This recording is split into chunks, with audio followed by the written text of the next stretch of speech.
Good morning, students. Standard 10, Chapter 5, Muslim League. Let us give a little background.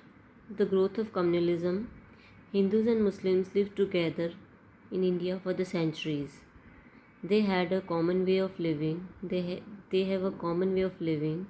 Since their communities were exploited by the British, they fought together with the First War of Independence in 1857. The uprising of 1857 made them realize that they had divided in two communities, prolonged their rule in India.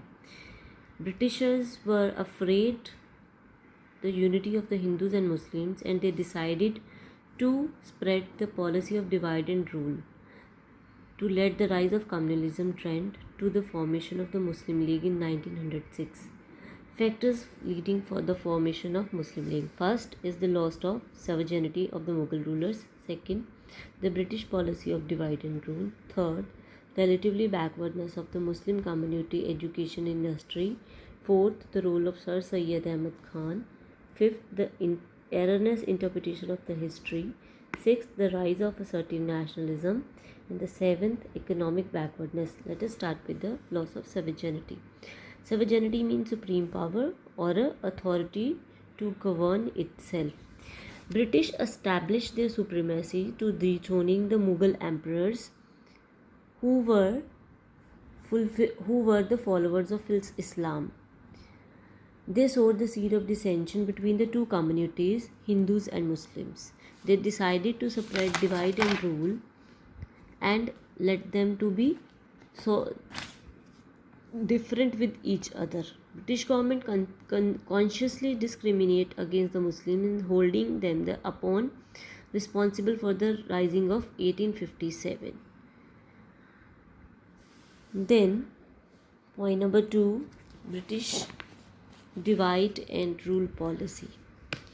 We have discussed the First War of Independence 1857. British became the apprehensive the safety and stability of the empire in India.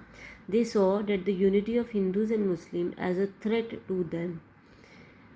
So they decided to follow the policy of divide and rule, and they do in the following manners. The first, in 1871, Lord Mayo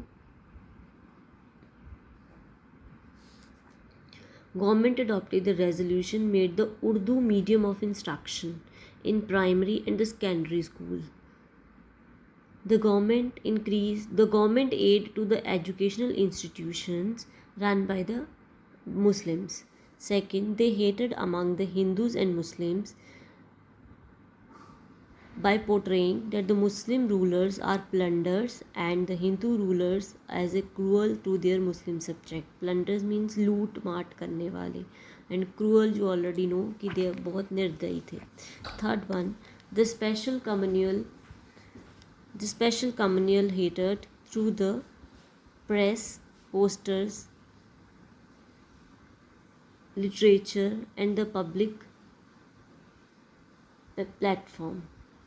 These are the 3 or 4 main points of the policy of divide and rule. Let us come to the third point with the relatively backwardness of the community in education and the trade industry.